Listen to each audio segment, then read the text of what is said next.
estamos viendo precisamente la tercera que dice: el fondo E se aproxima a cerrar octubre con la mayor caída de su historia, baja 7,35%. Pero no solo es el fondo E, se suma también a esta caída el fondo C y el fondo D. ¿Qué es lo que está pasando? ¿A quiénes más afectan esta caída de estos tres fondos? O sea, del C, D y E. A ver, lo primero, hacer unos pequeños minutos de contexto.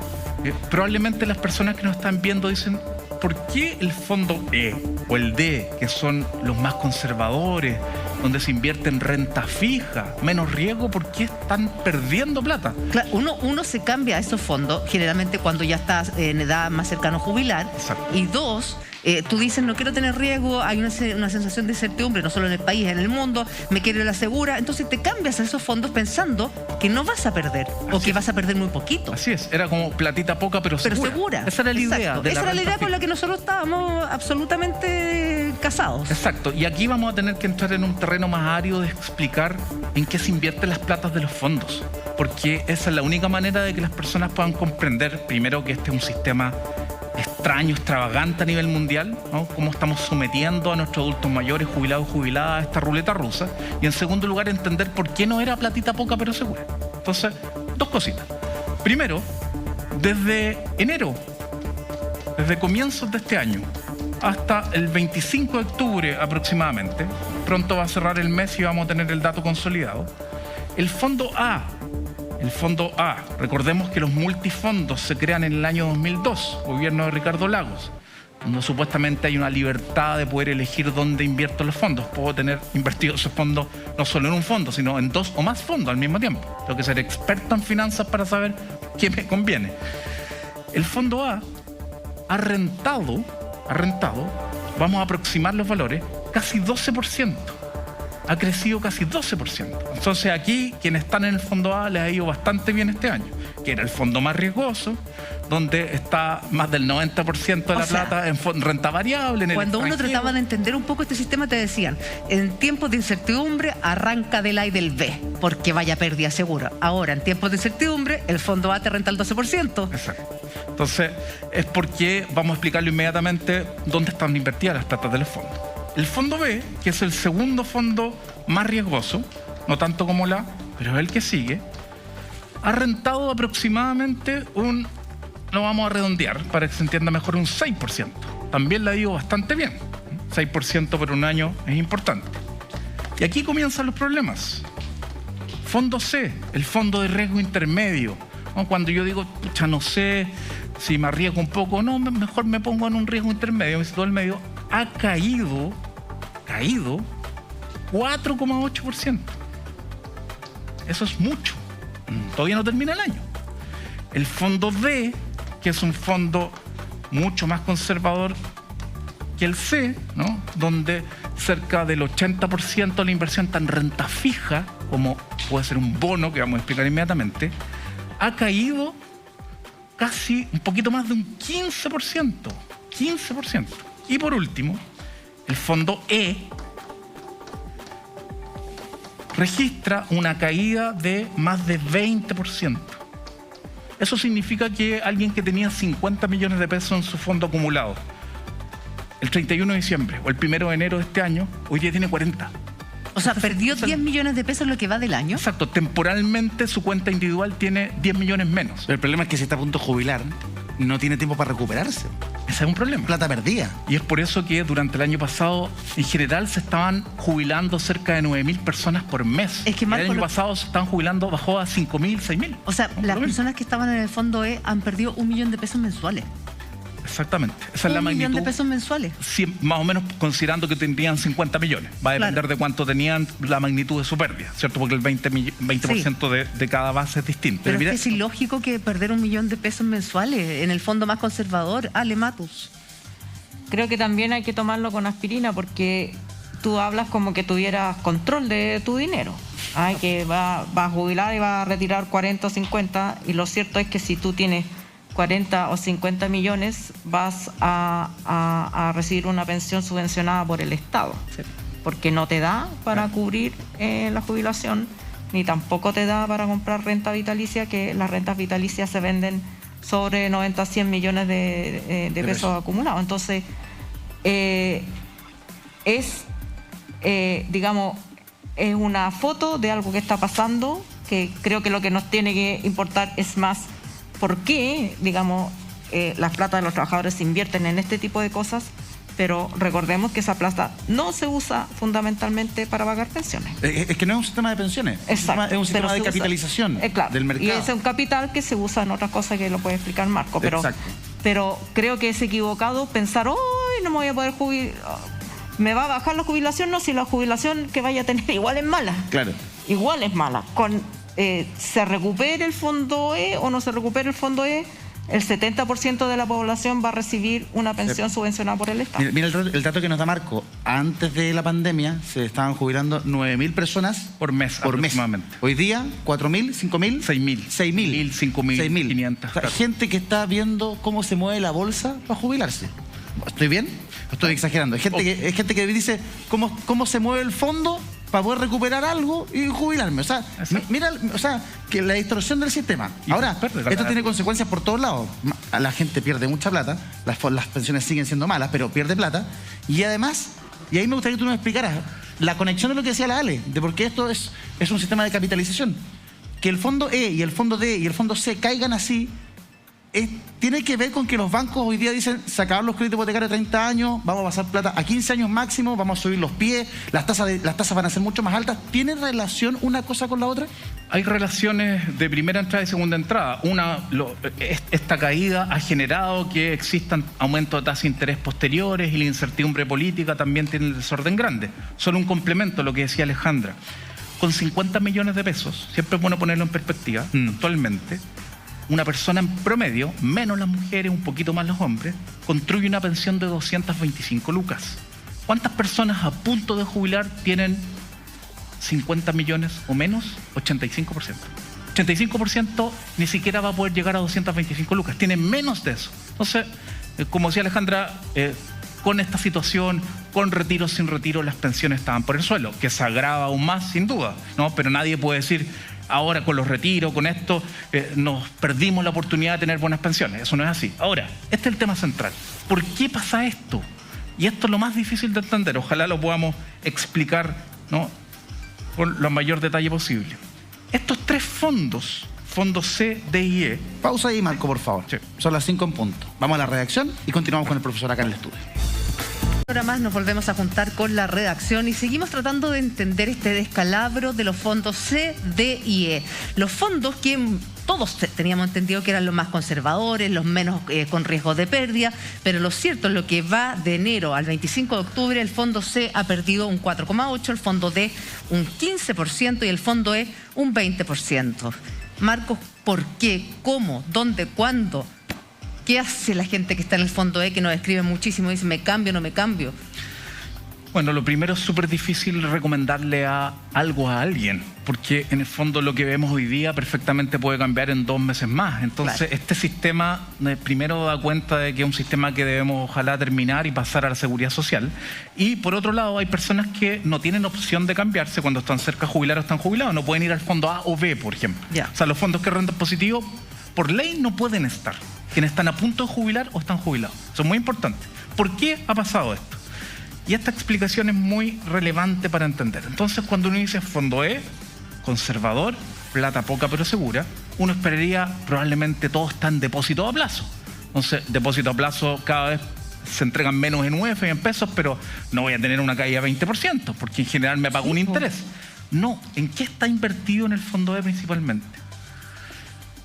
El 70%, considerando, por ejemplo, antes del primer retiro, en junio del 2020, el primer retiro fue el 30 de julio del 2020, el 70% está en bonos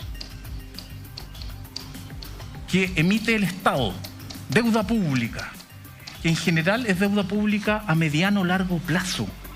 Entonces las AFP invierten en bonos que emite el Estado, ¿no? Con esa plata el Estado puede financiar sus necesidades y el Estado va pagando un interés que se llama un interés de carátula y lo va a pagar a 15, 20 años. Lo que sucede es que cuando hay incertidumbre política y está todo muy convulsionado, en el país, a nivel nacional, esas tasas de interés empiezan a aumentar. Y si el Banco Central también aumenta la tasa de interés, también genera un efecto contagio. Y eso hace que esa inversión sea menos atractiva para un inversionista como la AFP. La AFP invierte en deuda pública, un inversionista. Y acá hay algo muy relevante. Las AFP cada día van valorizando los activos donde tienen invertido el dinero, ¿no? En base a distintos registros, distintas empresas que les van dando los precios de los activos. Entonces, si sucede que el bono que invirtió ahora vale menos, baja el precio del bono y por tanto el activo que tenía vale menos y cae la rentabilidad del fondo E. Pero ese activo no lo ha vendido necesariamente. Entonces, las AFP están haciendo la pérdida y no necesariamente han vendido ese activo. Ese es algo técnico que se llama to market, que es marcar al mercado, que en el momento en que el activo va perdiendo valor, yo inmediatamente lo reflejo en la contabilidad.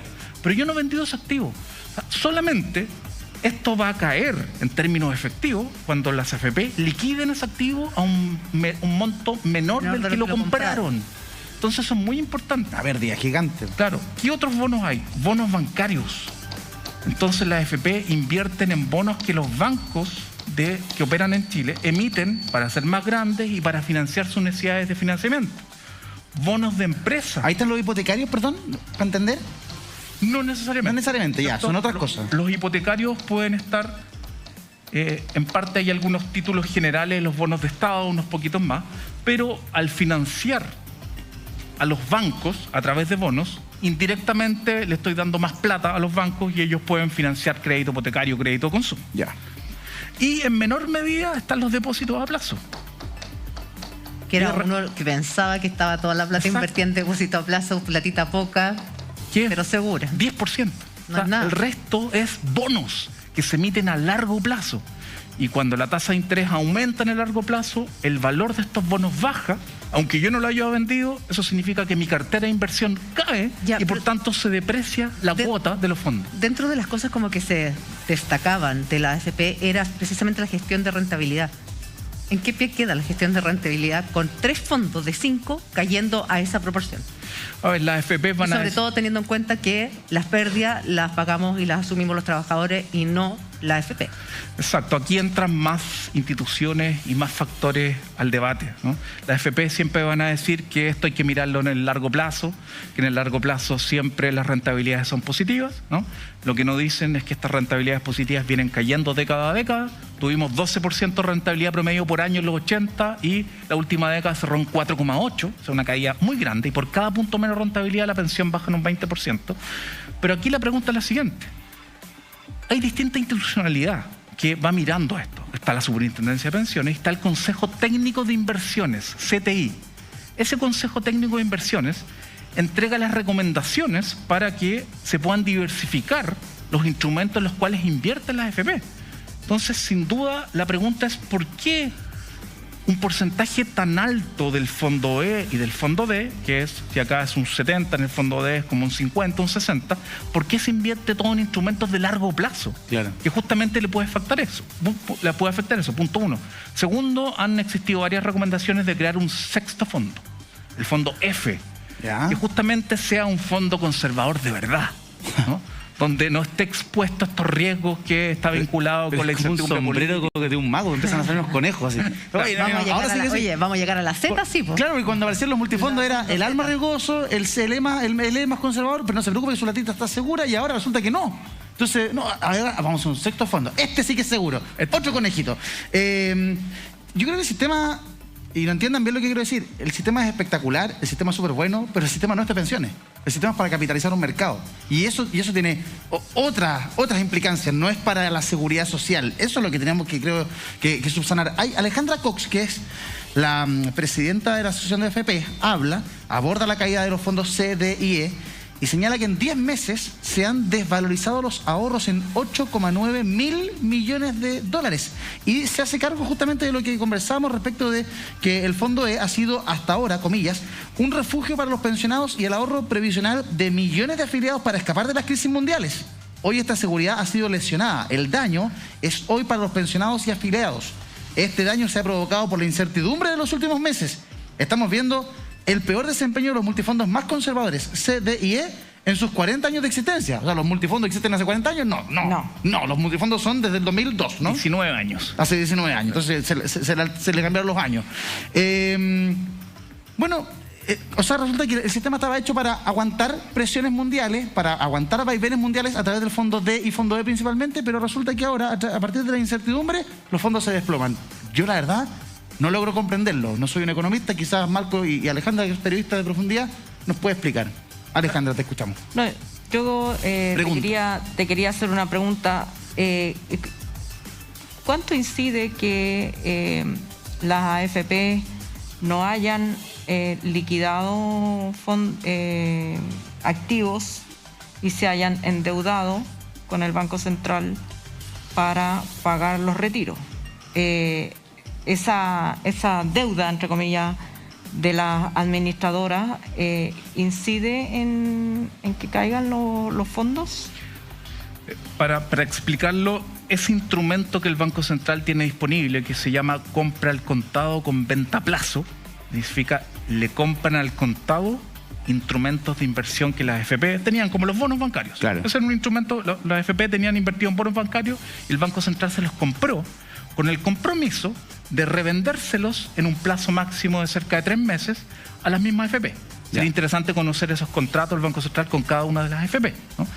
Y por tanto, como esa venta a plazo ya se ha ido concretando, ya está casi completa, el objetivo, más allá de las opiniones que uno puede tener del proceso, el objetivo justamente era que no existiera esta caída en el fondo AID, que no se afectara el valor de los activos, porque si los liquido muy rápido, exacto, si los liquido muy rápido, los puedo afectar a la baja. Entonces, pero igual los castigaste, o sea, en términos concretos, es como que yo tengo una bicicleta y si creo que en el futuro la voy a poder vender a 100 y no a 150 como la compré, ya digo, tengo 50 lucas menos, pero no la he vendido. Claro. Solamente estoy anotando que tengo 50 lucas menos teóricas.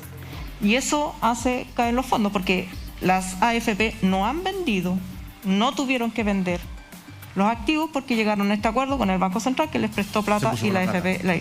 Ahora, la AFP, ¿cómo han ido pagando? Con los nuevos ingresos, con las cotizaciones que entran todos los meses, ¿no? Claro, ahí habría que entrar a ver exactamente los movimientos, porque en estricto rigor sí las AFP podrían haber vendido los activos, pero de manera más lenta. Ya. Y de esa manera recuperar, ¿cierto?, lo que el Banco Central les había comprado.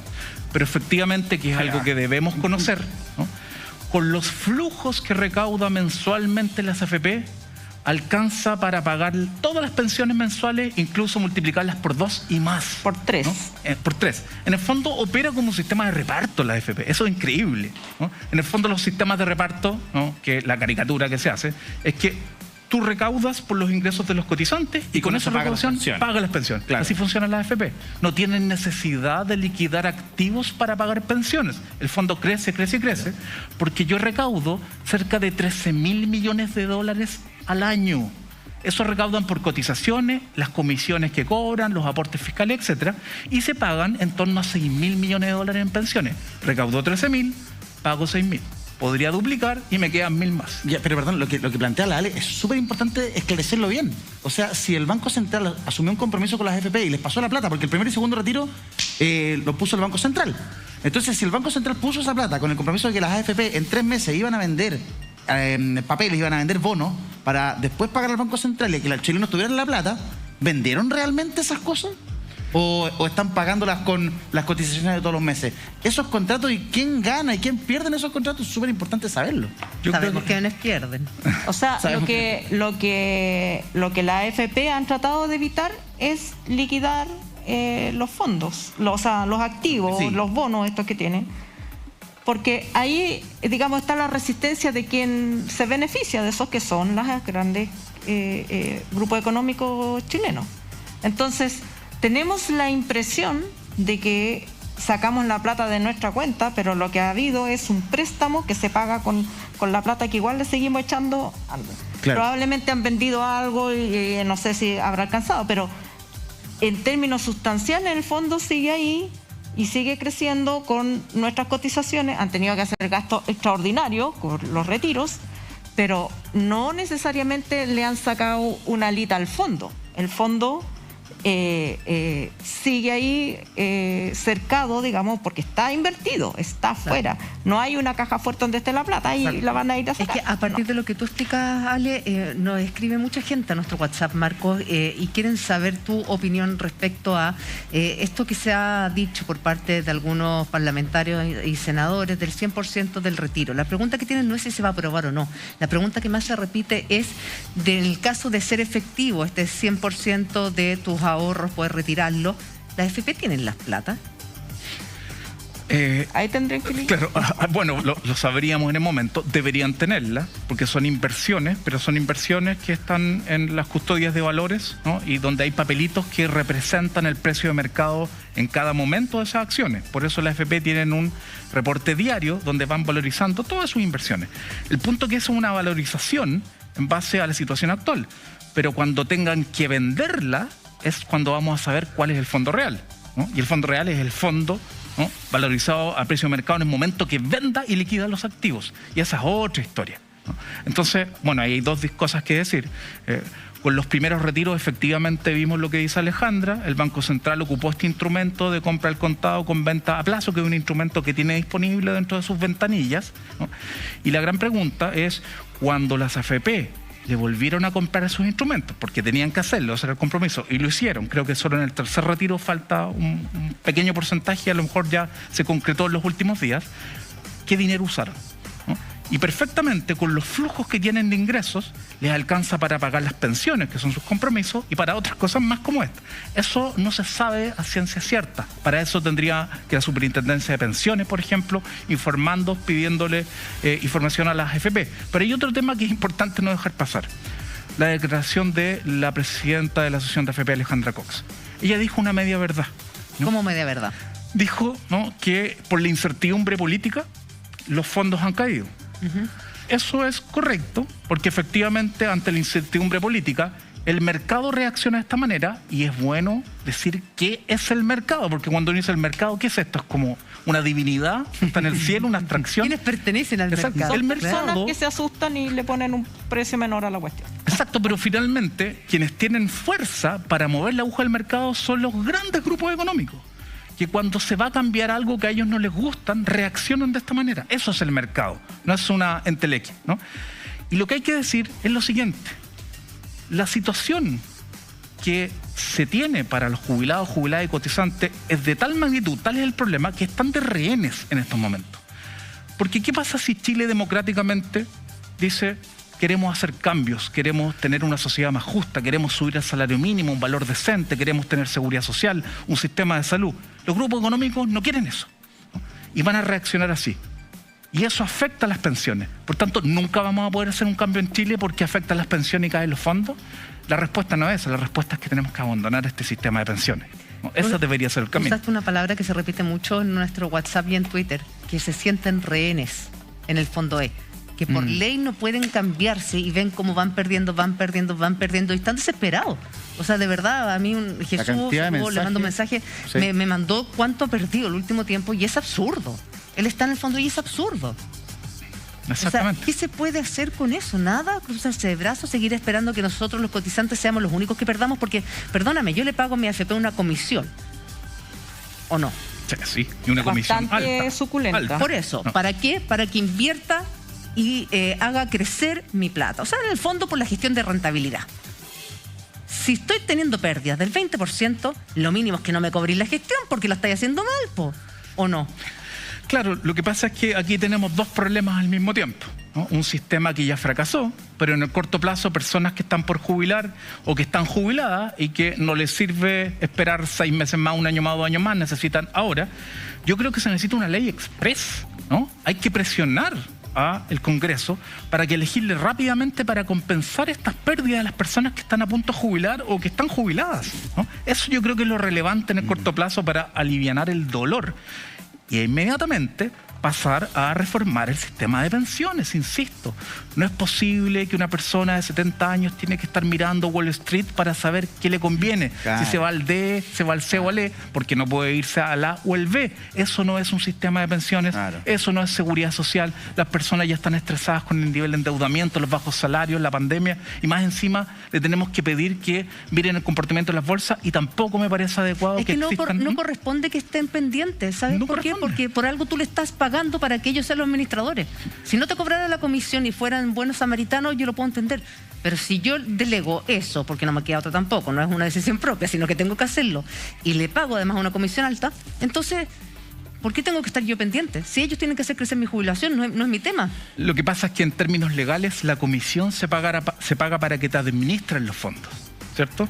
Y ojo, que el promedio de la comisión es un poquito más de 1,2%, no del fondo que te administran, sino de tu remuneración. Claro, claro. Que es importante hacer Mira, esa distinción. Ricardo, ¿Y qué pasa? Perdón, solo para cerrar. adelante. ¿Y qué pasa? Que la segunda decisión, ¿no? Vale decir, yo elijo una AFP en teoría de las que hay para que me administre los fondos, después viene dónde invierto los fondos. Y yo, entre comillas, no le estoy pagando a la AFP una comisión para que me diga dónde invierto los fondos, sino para que me los administre. Y ese es el vacío que existe entre la creación de los multifondos y lo que tú describes. Solo graficar en un caso los decenas de mensajes que a la Julia, a mí y al equipo también nos han llegado. Ricardo, le queda poco para jubilar. El 1 de septiembre tenía 78 millones. El 30 de septiembre, 75 millones. 2.870.000 pesos de pérdida. Y le queda poco para jubilar. Esto es irrecuperable. Ya su pensión iba a ser mala. Va a ser peor aún. Entonces él dice, pásenme la plata. Pásenme toda la plata ahora y se acabó el problema. Yo creo que muchos chilenos prefieren jugársela en otra cosa, pensar en otra cosa, que seguir pensando, viendo cómo mes a mes se va la plata por el alcantarillado. Marco, si puedes, La rapidito, tragedia- a favor la del tragedia- tiempo, decirnos en dónde se van los fondos del D y del C, porfa. Sí. El fondo D, ¿cierto? Este era el E. El E, ¿no? 70% en bonos y acá 10% más en depósito a plazo, 80% en total y el resto hay cerca de un 10% en el extranjero. El fondo D, antes de, ¿cierto? Del primer retiro, que son cerca del 30% estaba fuera de Chile. ¿Ya? El fondo D, 30% extranjero, 70% en Chile. Ajá. Pero de lo que está en Chile, aproximadamente un 60% está en bonos de empresas, del Estado, de bancos y un poquito en depósitos a plazo. Entonces, nuevamente, hay un peso importantísimo de instrumentos de largo plazo que si sube la tasa de interés, hay incertidumbre política, baja el precio de esos activos y eso hace que se valoricen a menor precio, aunque no se hayan vendido todavía por esta estrategia de mark to market, de marcar inmediatamente la valorización, y tenemos rentabilidades negativas. Y finalmente, el fondo C, cerca de 50% está en el extranjero. 50% en Chile, por eso es que la caída es menor, Claro. ¿no? Por la diversificación en ese caso, y de lo que está en Chile, alrededor de un 40% está en bonos. Esa es la magnitud de cada uno de los fondos. Perfecto. Alejandra quería cerrar. Sí, con algo. solamente un punto, que la tragedia es que si hoy día todos los cotizantes dijeran, deme la plata, van a hacer esa marca y los 75 millones de Sergio... De Ricardo. de Ricardo van a convertirse en 20, en 10 o lo que quiera, digamos, el mercado señalar. Es muy parecido, y lo dice el investigador del tema de la AFP, lo que dice Manuel Riesco, es muy parecido a una estafa piramidal Ponzi.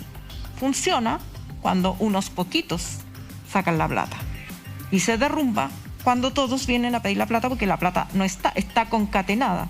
Se la pasaste, la AFP se la pasó al banco, el banco te la prestó a ti y tú tienes que pagar un crédito de 20 años para que el banco recupere la plata, para que se la pueda devolver a la AFP, para que tú la puedas retirar. Claro. Si el banco te pide a ti, devuélveme la plata porque se la tengo que devolver a la AFP, probablemente mucha gente no va a poder pagar, entonces eso es, digamos, imposible de sostener Y financieramente. por eso se dice el retiro del 100%. que es 100% da lo mismo. Claro. Porque hoy día son 75, pero pero si eso se aprobase, claro, serían ¿y qué 20. número? Claro. La plata se cae. Se va a volar. Impresionante. Un segundo. Marco. Hoy día en el Diario Financiero hay ¿Ya? una columna del ex superintendente de pensiones, ¿Ya? Álvaro Gallego, que justamente retrata parte de este problema y es muy interesante de leer, la recomiendo.